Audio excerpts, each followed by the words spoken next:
I was sitting in class when the substitute teacher stuck her hand out and said, "Spit out your chewing gum." I laughed nervously but put it in her hand anyway. Suddenly, she collapsed to the floor. Her whole body started shaking like she was having a seizure. Multiple people called 911 at once, all yelling over each other. "Get the nurse! Get help! Somebody do something!" I just sat there frozen, pinching myself to see if I was in a fever dream. The nurse burst in with an EpiPen. Her throat's closing up. She jabbed it into Mrs. Pierce's thigh. Kids started backing away from my desk, and Ella grabbed my arm hard. "What did you do?" "Nothing! I just spit out my gum!" Someone behind me whispered, "Murderer." The paramedics arrived and immediately put on double gloves before approaching me. One paramedic kept asking if she'd been stung by something or if anyone saw her take medication. They checked her arms and neck for bug bites. I kept saying she just asked about my gum, but he looked at me like I was wasting his time with irrelevant information. They wheeled her out, and her body was still twitching. Nobody else touched anything this student touched. "We need to isolate the source." One paramedic got in my face. "Have you been feeling sick? Any rashes?" "No, I feel fine. Why?" They took my temperature anyway and checked my throat. Everyone watched like I was some kind of alien. The principal rushed in, and his eyes locked on me immediately. "Get all the other students out now." He nodded to the security guard. "Watch the door." "Sir, I don't understand what's happening. She just asked me to spit out. We need to contact your parents immediately." The vice principal leaned in and pointed at me, whispering, "Is this the one who vandalized?" They started photographing me from multiple angles. I tried to cover my face, but they told me to put my hands down. They took fingerprints from my desk with actual crime scene equipment. "Where did you get this gum?" the principal demanded.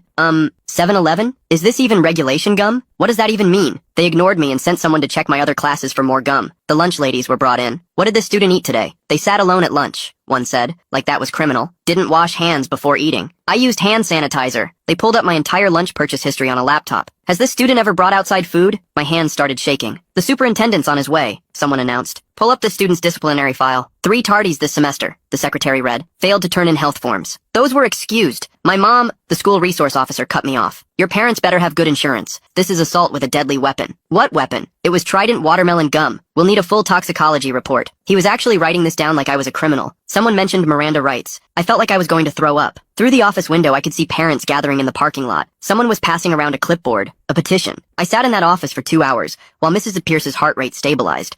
Nobody would tell me anything. Every time I asked what was happening, they'd exchange looks and say, "Just wait." The principal kept asking what I'd eaten for lunch. It seemed like such a weird question when our substitute just almost died, but I told him. PB&J, apple, cookies. He wrote it all down and made a phone call to someone. 2 hours later, a woman burst through the door. It was Mrs. Pierce's daughter. The principal tried to explain what happened, but she cut him off. "You committed murder of a school employee." "What?" "I didn't. My mother has a severe peanut allergy." Her voice shook with rage. "It's in her file in red ink." My stomach dropped through the floor. She could have died. One particle can trigger anaphylaxis. The pieces clicked horribly into place. My peanut butter and jelly lunch. The gum after. I was suspended immediately. "Effective right now," the principal said, not meeting my eyes. Security escorted me out past the mob of parents. I figured that was it, but I was wrong. A week later, the college rejection letters started piling in. Every teacher who promised to write my recommendation letters mysteriously pulled out at the last minute. Then my mom's car tires were slashed. All 4. The final straw came when I got a call from my part-time job. Fired. Just like that. Everything traced back to the Pierce family. They'd ruined my life over peanut butter. Time to show them what real destruction tasted like. I grabbed my notebook and started writing down every way I could hurt them back,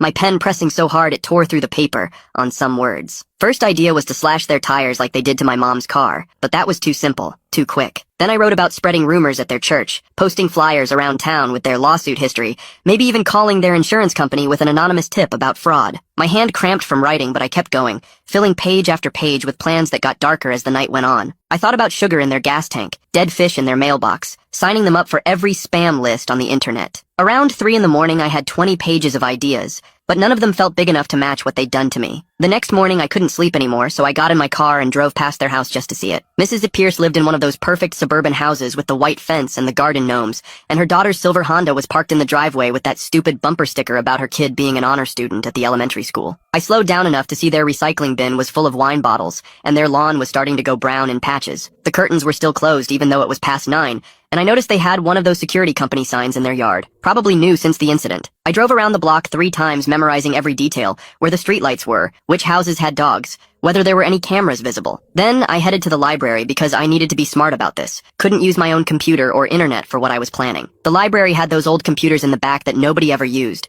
perfect for creating fake Facebook and Twitter accounts without leaving a trail back to me. I made 5 different profiles using random photos from stock image sites, gave them basic backstories about living in town for years, started following local business pages and community groups to make them look real. Each account had a different personality, but they all had one thing in common. They were going to start asking questions about the Pierce family. My first posts were careful, nothing too obvious, just innocent questions in the town Facebook group about whether anyone else had noticed how the Pierce family always seemed to get their way with the school board. Within an hour, 3 people had commented with their own stories about Mrs. Pierce throwing fits at PTA meetings when the bake sale couldn't accommodate her allergies, demanding special treatment at every school event, making other parents feel bad for bringing normal snacks to class parties. One mom said Mrs. Pierce had threatened to sue when her kids' birthday cupcakes were brought to the school, even though her daughter wasn't even in that class. I screenshotted everything and kept digging, using the library's access to public records databases that most people didn't know existed. That's when I found the goldmine. 3 separate lawsuits filed by Mrs. Pierce against local businesses in the past 5 years,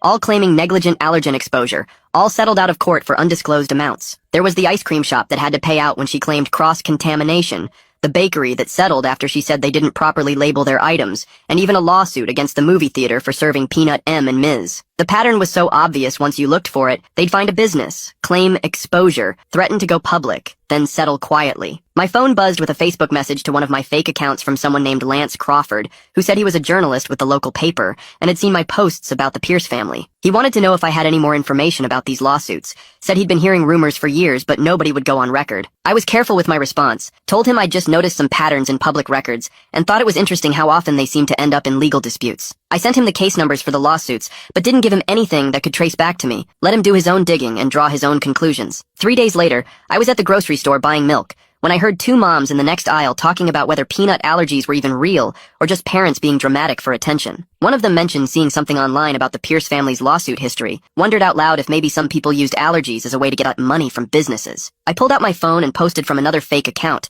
a simple question asking if anyone else thought it was weird how many businesses in town had been sued for allergen exposure by the same family. The comments started flooding in within minutes, people sharing stories I hadn't even heard yet, connecting dots I hadn't seen. My mom walked into my room that night and saw me hunched over my laptop, asked what I was working on so intensely. The lie came out smooth and easy, told her I was researching community colleges since all my first choices had rejected me, looking at programs that might still accept late applications. She rubbed my shoulder and said she was proud of me for not giving up, that the Pierce family couldn't keep me down forever, and I felt sick about lying, but also weirdly proud of how good I'd gotten at it. My phone lit up with a text from Ella, saying she'd been thinking about what happened and something didn't feel right about the whole thing. She wanted to meet at the coffee shop tomorrow to talk, said she had some things she wanted to tell me about what she'd heard after I was suspended. Part of me thought it might be a trap, maybe the Pierce family sending her to get information about what I was doing, but another part hoped maybe she was starting to see the truth. I texted back that I'd meet her at 2 o'clock, already planning my escape routes in case things went bad. The next day, I got to the coffee shop early and sat where I could see both exits. Watched Ella walk in looking nervous and guilty. She sat down across from me and immediately started apologizing for grabbing my arm that day, said she'd been caught up in the panic and didn't think straight. She told me she'd been noticing things since then,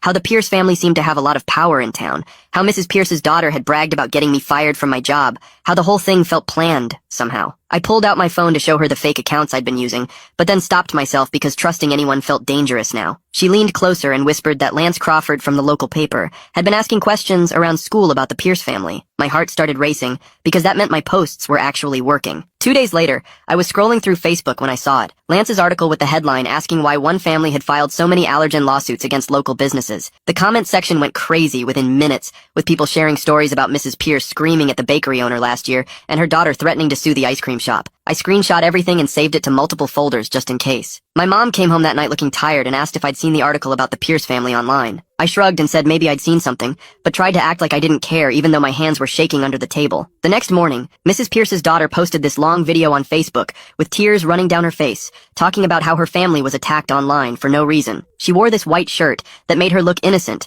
and kept wiping her eyes with tissues while saying they were just trying to protect her mom's health. People in the comments started defending her and calling whoever started the rumors a monster. Some lady named Karen wrote that she hoped they found who was behind the hate campaign and pressed charges. I felt sick watching everyone buy her act when she'd literally destroyed my whole future over an accident. That night, I stayed up until 3 making a new email account and sent Lance all my college rejection letters with the dates circled in red. I included screenshots of my termination email from work and made sure to highlight how everything happened right after the gum incident. I didn't sign it or give any hints about who I was, but I knew he'd connect the dots. 3 days later, Lance published another article mentioning the strange timing of a local student losing college opportunities, right after the substitute teacher incident. He was careful not to accuse anyone directly, but he included a timeline that made it pretty obvious what had happened. The Pierce family's supporters started fighting with people who thought something fishy was going on, and the whole town Facebook page turned into a war zone. I was eating breakfast when the phone rang and my mom answered, looking confused. She covered the phone and mouthed that it was the principal, then her face went white as she listened. After she hung up, she sat down across from me and said the principal had warned her about inflammatory online activity that could result in legal action against our family. She asked if I knew anything about it, and I said no, while my stomach twisted into knots. The principal couldn't prove anything, but the threat was clear. Back off, or they'd come after us even harder. That afternoon, I texted Ella, asking if she'd heard any news from the school, since I wasn't allowed back. She replied that her friend who worked in the office said Mrs. Pierce was scheduled to start substitute teaching again next week. The thought of her walking those halls teaching other kids while I was banned made my blood boil, so hot I thought my head would explode. I spent the rest of the day pacing my room and punching my pillow, because the rage had to go somewhere or I'd lose my mind. Around midnight, I grabbed my dad's old hoodie and drove to the school with a can of spray paint I'd bought weeks ago for an art project. The parking lot was empty and dark with just one security light flickering near the main entrance. My hands shook as I sprayed "Allergic to Accountability" in huge red letters on the wall where everyone would see it when they arrived. It was stupid and reckless, but seeing those words on that wall felt better than anything had felt in weeks. I drove home with my heart pounding and threw the spray paint can in a dumpster behind the grocery store. The next morning, my phone blew up with texts from people sending me screenshots of the vandalism all over Facebook. The security footage showed a figure in a dark hoodie, but you couldn't see the face or license plate clearly. The principal called an emergency assembly about vandalism and consequences, according to Ella, who texted me updates throughout the day. She said he looked directly at her when he talked about how anyone with information should come forward immediately. Parents started posting about how the school wasn't safe anymore and demanding better security cameras. Some people thought it was funny and true, while others called it criminal property damage that proved someone was out of control. I stayed off social media that whole day and helped my mom clean the house to keep my mind busy. That evening, I got an email from someone named Nadine Vasquez, saying she was a lawyer who'd read Lance's articles. She said she believed I might have a case for defamation and intentional infliction of emotional distress against the Pierce family. She offered to represent me pro bono because she'd dealt with them before in another case and knew their tactics. I Googled her and found she was legit with good reviews and an office downtown. We set up a meeting for the next day at a coffee shop on the other side of town, where nobody would recognize us. She showed up wearing a business suit and shook my hand firmly before pulling out a legal pad. I told her everything from the beginning: the gum incident, the suspension, the college rejections, my mom's tires, losing my job, all of it. She took notes the whole time and asked specific questions about dates and documentation. When I finished, she looked me straight in the eye and said we had a strong case,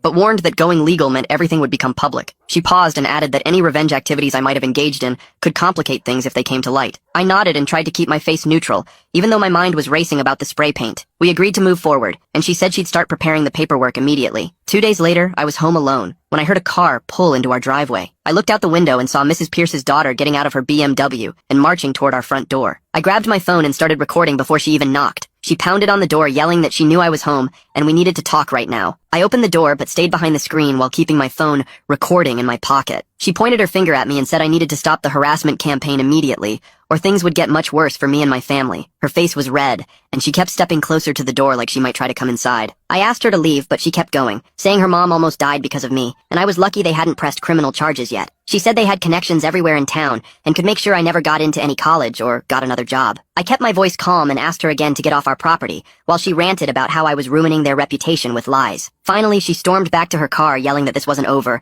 and I'd regret messing with her family. My hands were shaking as I uploaded the video to Facebook that same night. I didn't blur her face or edit anything out. The whole recording showed her pointing at me through the screen door and threatening my family. Within an hour, it had 50 shares and hundreds of comments. People were shocked that a grown woman would go after a teenager like that. Some parents recognized her from the school events and started sharing their own bad experiences with her. The video spread through local Facebook groups, and someone even posted it on the town's Reddit page. By morning, it had thousands of views, and the comments were brutal. People called her a bully and said she should be ashamed of herself for threatening a kid. The principal called my house at 7 a.m., demanding I take it down immediately. I told him no, and hung up. 2 days later, a process server knocked on our door with legal papers. The Pierce family was filing for a restraining order, claiming I was running a harassment campaign against them. The paperwork said I was causing them emotional distress and damaging their reputation. My mom read through it and laughed at the part where they claimed to be victims. We had to appear in court the following week. Nadine met us at the courthouse wearing a sharp black suit and carrying a thick folder of evidence. She'd organized everything perfectly with tabs and labels. The timeline of my college rejections matched exactly with when the Pierce family started their campaign. She had screenshots of the job termination email that came right after the incident. She even had the police report from when my mom's tires were slashed, though they couldn't prove who did it. The judge was an older woman with gray hair who looked tired before we even started. The Pierce family's lawyer went first and painted me as a dangerous student who'd poisoned a teacher and was now stalking the family online. He showed printed screenshots of the fake social media accounts I'd made and tried to connect them to me. Nadine objected and pointed out they had no proof those accounts were mine. When it was our turn, Nadine laid out everything chronologically. She showed how the college rejection started immediately after the suspension. She had emails from my former boss saying he'd been pressured to fire me. She presented the threatening video I'd recorded of the daughter at our house. The judge watched it twice and frowned at the Pierce family's lawyer. After 2 hours of arguments, the judge granted a mutual restraining order, meaning neither side could contact the other. She said both families needed to move on and warned that any violations would result in criminal charges. Outside the courthouse, Nadine told me this was actually good for us because it protected me from further retaliation. That afternoon, Lance called me with huge news. He'd been digging through school records using a Freedom of Information request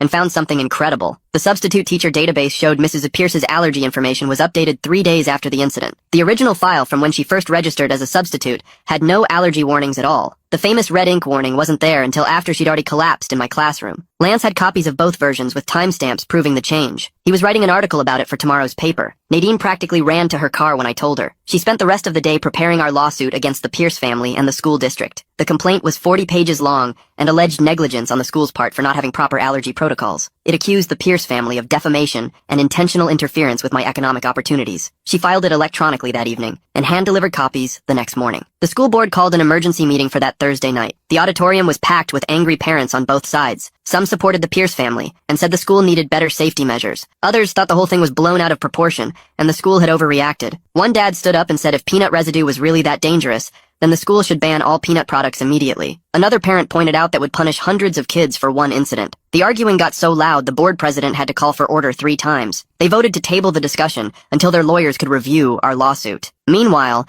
things were shifting in town. The daughter's best friend posted on Instagram that she couldn't support someone who would destroy a teenager's future over an accident. She said she'd seen the daughter's vindictive side before, but this was too much. Other people started distancing themselves too. The daughter's book club disbanded when half the members stopped showing up. Her yoga instructor asked her to find a different studio. Even the grocery store clerk, who'd always been friendly, started avoiding eye contact. Then something amazing happened. I got a voicemail from the admissions office at State University saying they were reconsidering my application. They'd received new information about my suspension and wanted to schedule a phone interview. It wasn't a guarantee, but it was the first good news I'd had in weeks. My mom cried when I played the message for her. The next day, the Pierce family's lawyer called Nadine with a settlement offer. They would pay for my entire college education if I dropped the lawsuit and signed an NDA preventing me from ever discussing the incident publicly. Nadine said it was a decent offer financially, but warned that taking it meant they'd never admit wrongdoing. She said I should think about whether the money was worth letting them escape accountability. I spent hours going back and forth about what to do. That same week, my mom's boss called her into his office. He apologized for cutting her hours after the incident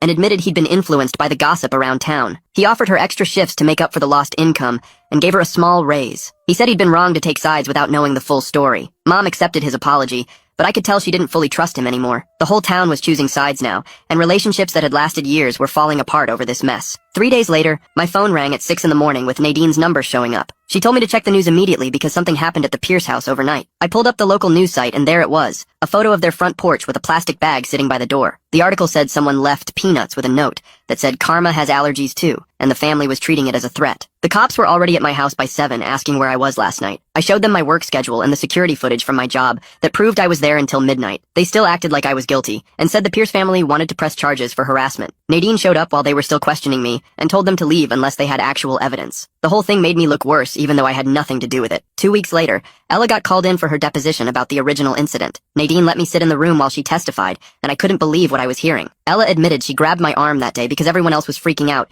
and she got caught up in the panic. She said looking back, she realized I was just as confused as everyone else, and she felt bad for immediately blaming me. Her testimony was recorded, and Nadine said it would help our case since Ella was one of the first people to accuse me. The school board met again the following week, and finally did something useful. They announced new rules for substitute teachers that required them to submit verified medical documentation about any allergies before they could start working. The principal sent out an email saying this would prevent future incidents, and I wanted to scream that it was too late for me. It was a tiny victory, but at least they admitted their system was broken. Then, I heard through the grapevine, that Mrs. M. Pierce was coming back to work, but not at the high school. They assigned her to the elementary school instead, which seemed insane to me. Parents started complaining immediately because little kids eat peanut butter all the time and can't be expected to wash their hands perfectly. The PTA had an emergency meeting where people argued about whether someone that allergic should be around kindergartners at all. My mom came home from the grocery store saying she overheard two moms saying Mrs. Pierce was putting herself in danger on purpose for attention. The anger I'd been carrying around was eating me alive, so I finally agreed to see a therapist. My mom found someone who took our insurance, and I went to my first appointment feeling stupid about the whole thing. The therapist listened to me rant for 20 minutes about how unfair everything was,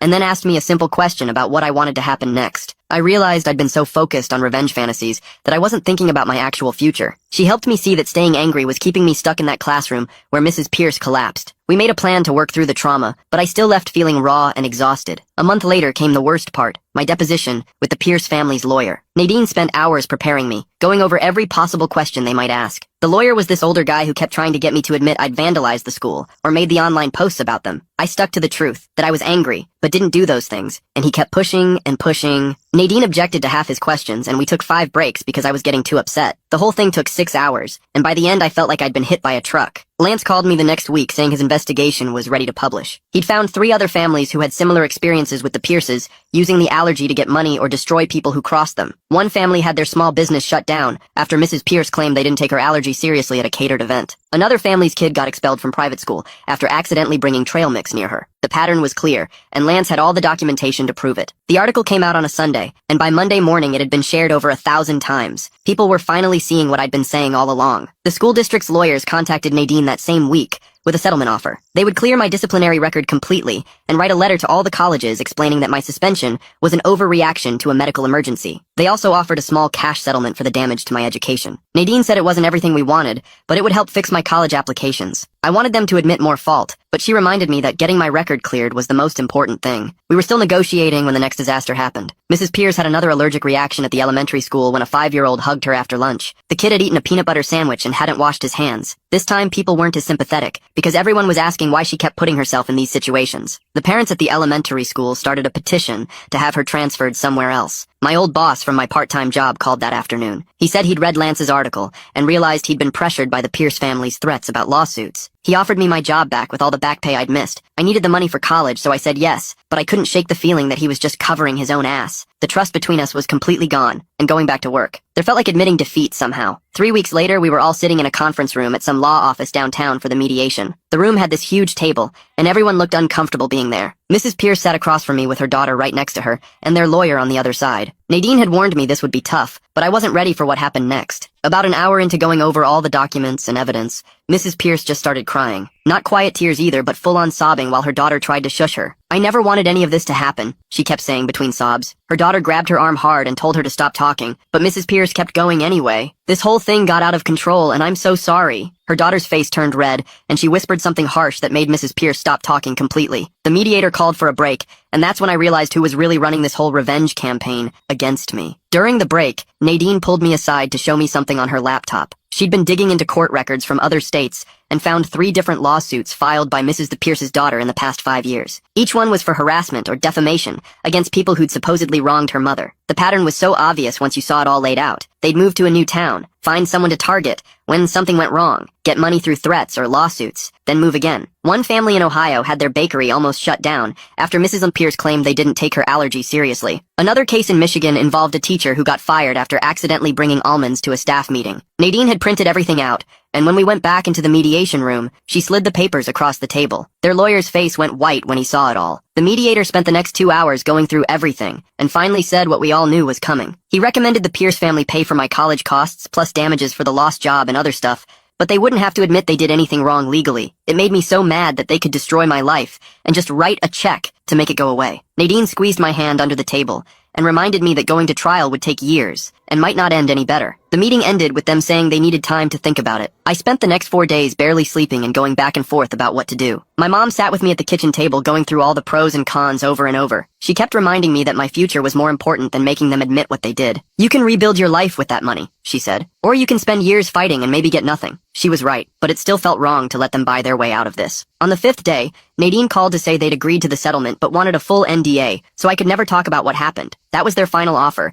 and if we didn't take it, they'd fight us in court forever. I told Nadine, Absolutely not. If I took their money, I at least wanted people to know the basic facts about what really happened. We went back and forth for another week with lawyers arguing about every little detail. Finally, their lawyer admitted that going to trial would be worse for them because all the evidence about their past lawsuits would become public record. They agreed to the settlement with no NDA on the basic facts, just couldn't share the settlement amount or their personal information. The check came through 2 weeks later, and when I saw the amount, I actually felt sick. It was enough for 4 years of college, plus living expenses, plus extra for all the damage they'd caused. My mom cried when she deposited it, because she'd been so worried about how we'd pay for college after everything that happened. The money sat in that account feeling dirty, like I'd sold out somehow, but it was also my only chance at the future they'd tried to steal from me. A week after that, 2 of the colleges that had rejected me sent new letters. The school district had finally sent out their letter explaining that my suspension was an overreaction to a medical emergency and shouldn't be held against me. One was my dream school 3 states away, and the other was local. I picked the one farthest from this town without even thinking twice. I needed to go somewhere nobody knew this story, where I could just be a normal college student instead of the kid who almost killed a teacher with peanut butter. The same day I accepted the college offer, Mrs. Pierce's daughter posted another video online trying to play victim one last time. She talked about how her family was persecuted and forced to pay money they didn't have, but this time the comment section destroyed her. People had seen Lance's articles and knew about their history of lawsuits. Someone posted screenshots of the other families they'd targeted. Another person found records showing they weren't poor at all, but had plenty of money from all their previous settlements. Within 3 hours, she deleted the video, but screenshots were everywhere. 2 days later, she posted that they were moving to another state for a fresh start because of all the harassment they'd faced here. Good riddance. Graduation day came faster than expected, and the principal had called to say I was allowed to walk with my class despite everything. My mom helped me iron my cap and gown the night before, and we didn't talk about how different this day was supposed to be. When they called my name, some people clapped while others stayed silent. A few parents actually booed, but I kept my head up and walked across that stage knowing I'd survived everything they tried to do to me. I shook the principal's hand even though part of me wanted to refuse, took my diploma, and walked off that stage finally free from that place. The next week there was an awards ceremony for local journalism, and Lance won first place for his investigation into the Pierce family. In his acceptance speech, he thanked a brave young person who refused to be silenced without saying my name. He held up that award and said sometimes the truth takes time to come out, but it always finds a way. I watched the live stream from my room while packing for college and actually smiled for the first time in months. The next morning, my mom and I took the settlement check to the auto shop to finally fix her car the right way. The mechanic showed us the damage from the slashed tires and said whoever did it used a box cutter based on the cut patterns. My mom didn't say anything about it, but I saw her jaw tighten when she signed the repair order. We used part of the settlement money, and she kept the receipt in a folder she labeled evidence, even though we both knew we'd never need it again. That same week, Ella started texting me and asked if I wanted to grab coffee after school. I met her at the Starbucks near campus, and she told me how watching me fight back against the Pierce family made her realize she'd been letting people walk all over her too. She'd finally reported the girls who'd been stealing her lunch money since freshman year, and they got suspended. We started hanging out more, and she helped me pack for college while telling me about her own plans to study nursing. She said that day in class when Mrs. Pierce collapsed, taught her she wanted to help people in medical emergencies, instead of just standing there frozen. I drove past the Pierce house one afternoon and saw the for sale sign had been up. So long it was starting to fade. The realtor told my mom at the grocery store that nobody wanted to buy it after everything that happened. People in town called them the lawsuit family now, and nobody wanted that bad energy in their house. I spent 3 days writing my college essay about the whole mess and how it taught me that injustice can happen to anyone, but fighting back matters more than winning. The admissions counselor emailed me later, saying it was one of the strongest essays she'd read that year, and it showed real character growth. A letter came from Mrs. Pierce 2 weeks before graduation, and I could tell her lawyer wrote it because it used words like regrettable incident and unintended consequences. She said she was sorry for how things escalated, but never actually admitted they went too far. I kept the letter in my desk drawer as a reminder that some people will never really take responsibility. The school sent out an email about new mandatory allergy training for all staff and students starting next year. Kids started calling it the Pierce Protocol when teachers weren't around, but nobody said it to their faces. They made everyone watch a video about cross-contamination and how to use an EpiPen, and the principal announced zero tolerance for food bullying. My last week in town, I had to drive past their house to get to the bank and saw a moving truck in the driveway. Workers were loading boxes and furniture while Mrs. Pierce stood on the lawn directing them. I didn't feel happy or sad or angry, just empty where all that rage used to live. 3 months later, I was at freshman orientation, listening to the residence life coordinator talk about roommate agreements. Nobody knew who I was or what happened, and I liked it that way. When people asked where I was from, I just said a small town and changed the subject. My roommate showed up on move-in day and immediately told me he had a severe tree nut allergy. I helped him check every food item I'd brought and threw out anything that might have been processed near nuts. We put up signs on our door and established a whole system for keeping him safe because I knew how serious allergies were, but also knew they shouldn't be used as weapons. He was grateful I took it seriously without him having to explain why it mattered. We became good friends, and he never knew about my history with allergy-related drama. Nadine texted me in October saying the Pierce family was investigated for insurance fraud in their new state. Someone had tipped off the authorities about their pattern of lawsuits and settlements. She swore it wasn't her, but said she wasn't surprised someone finally connected the dots. The investigator had called her for information about our case, and she'd provided all the documentation showing their history. I asked if I needed to do anything, and she said no, just focus on the school and let karma handle the rest. My mom visited for Parents' Weekend and mentioned the town was different now. People had learned something from what happened, even if they didn't want to talk about it directly. The school had better policies, and parents were more careful about not turning accidents into vendettas. She said the Pierce house finally sold to a young family who got it for way under asking price. The new owners didn't know the whole story, and my mom didn't tell them. That winter break, I ran into the principal at Target, and he stopped me near the electronics section. He said he was sorry for how he handled everything, and that he should have investigated more before suspending me. I told him it was done and I was doing fine at college, but I didn't forgive him. Some things change you, and some bridges stay burned, and that's okay. My college friends eventually found out pieces of the story when someone Googled my name and found Lance's articles. They couldn't believe something so small turned into something so destructive, but they also said they were impressed I fought back and won. One of them said if that happened to her, she would have just given up. But I told her you don't know what you'll do until someone tries to destroy your whole future over nothing. Parents' Weekend came up in October, and my mom drove 6 hours to visit me at college. We walked around campus, and she kept looking at other families, and then told me the town was different since everything happened. Nobody really talked about it directly, but people had learned something from watching how fast things got out of control. The school changed their policies, and parents were more careful about not turning every little thing into a huge fight. She said the Pierce house finally sold to a young couple who got it cheap,